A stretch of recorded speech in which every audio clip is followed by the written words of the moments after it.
तो guys zenith health care की financial year 2025 की फर्स्ट क्वार्टर की अनऑडिटेड फाइनेंशियल रिजल्ट आप लोगों के सामने है। एंड यहाँ पे जितने भी सारे फिगर्स दिया हुआ है वो सब लैक्स में है। तो गाइज यहाँ पे हम लोग सबसे पहले कंपनी की इनकम के बारे में डिस्कस करेंगे, उसके बाद हम लोग इस कंपनी की expenses, net profit, EPS and ending में हम लोग इस कंपनी की नेट प्रॉफिट मार्जिन के बारे में भी डिस्कस करने वाले हैं। तो गाइज इस कंपनी ने जून 2024 की क्वार्टर में अप्रॉक्सीमेटली 265.3 लाख का इनकम जनरेट किया है। और अगर ये मार्च 2024 की क्वार्टर एंड जून 2023 की क्वार्टर से कंपेयर किया जाए तो मार्च 2024 की क्वार्टर में इस कंपनी ने अप्रॉक्सीमेटली 318.62 लाख का इनकम जनरेट किया था।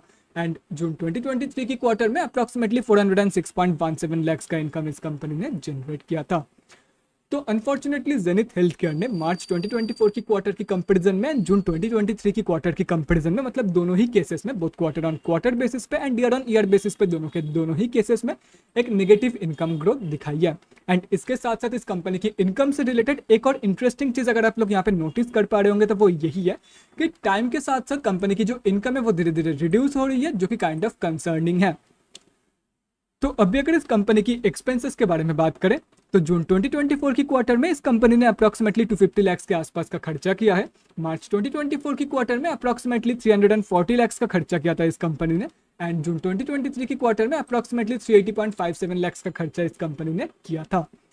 तो अभी अगर इस कंपनी की नेट प्रॉफिट, मतलब प्रॉफिट आफ्टर टैक्स के बारे में बात करें तो जून 2024 की क्वार्टर में इस कंपनी ने अप्रॉक्सीमेटली 15.61 लाख का प्रॉफिट पोस्ट किया है।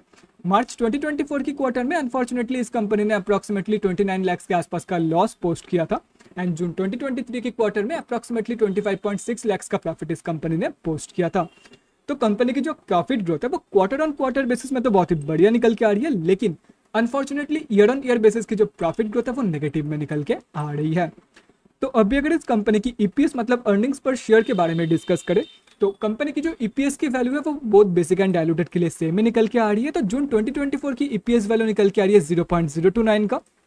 मार्च 2024 का ईपीएस वैल्यू निकल के आ रहा है नेगेटिव बाई 0.053 एंड जून 2023 का ईपीएस वैल्यू निकल के आ रहा है 0.048 का।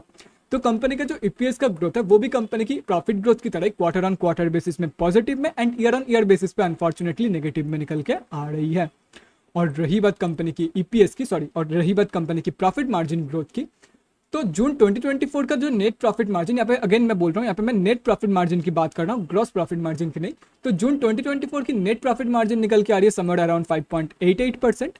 अनफॉर्चुनेटली मार्च 2024 की प्रॉफिट मार्जिन नेगेटिव में निकल के आ रही है, क्योंकि मार्च 2024 की क्वार्टर में इस कंपनी ने जितना इनकम जनरेट किया था उससे ज्यादा इस कंपनी ने खर्चा कर दिया था। तो यहाँ का जो प्रॉफिट मार्जिन है, मार्च क्वार्टर का जो प्रॉफिट मार्जिन है वो नेगेटिव में है। एंड अगर जून 2023 की बात करें तो जून 2023 की प्रॉफिट मार्जिन निकल के आ रही है अप्रॉक्सीमेटली 6.3%।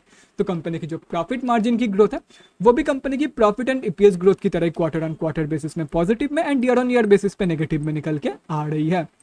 तो अभी अगर ओवरऑल बात करें तो ओवरऑल अगर देखा जाए तो कंपनी ने अप्रॉक्सीमेटली हर एक जगह पे ईयर ऑन ईयर बेसिस की कंपैरिजन में, सबसे पहले बात कर रहा हूँ ईयर ऑन ईयर बेसिस की कंपैरिजन में, कंपनी ने अप्रॉक्सीमेटली हर एक जगह पे कमियां ज्यादा नेगेटिव ग्रोथ ही दिखाई है। चाहे आप इनकम देख लो, चाहे आप प्रॉफिट मार्जिन की in terms of profit margin देख लो, in terms of profit, in terms of EPS, कहीं पर भी देख लो, कमियां ज्यादा ईयर ऑन ईयर बेसिस पे कंपनी ने नेगेटिव ग्रोथ ही दिखाई है। बाकी क्वार्टर ऑन क्वार्टर बेसिस पे कंपनी ने इनकम ग्रोथ नेगेटिव में है। क्वार्टर ऑन क्वार्टर बेसिस की कंपेरिजन में अगर बात करें तो कंपनी की इनकम ग्रोथ को छोड़ करके बाकी सब ग्रोथ पॉजिटिव में है, प्रॉफिट ग्रोथ पॉजिटिव में है, प्रॉफिट मार्जिन ग्रोथ पॉजिटिव में है एंड ईपीएस ग्रोथ पॉजिटिव में है। लेकिन जो मेरा स्टाइल है, from my point of view आप लोग बोल सकते हो, मैं at the end of the day year on year basis की कंपैरिजन को ज्यादा प्रायोरिटी देता हूं over quarter on quarter basis की कंपैरिजन।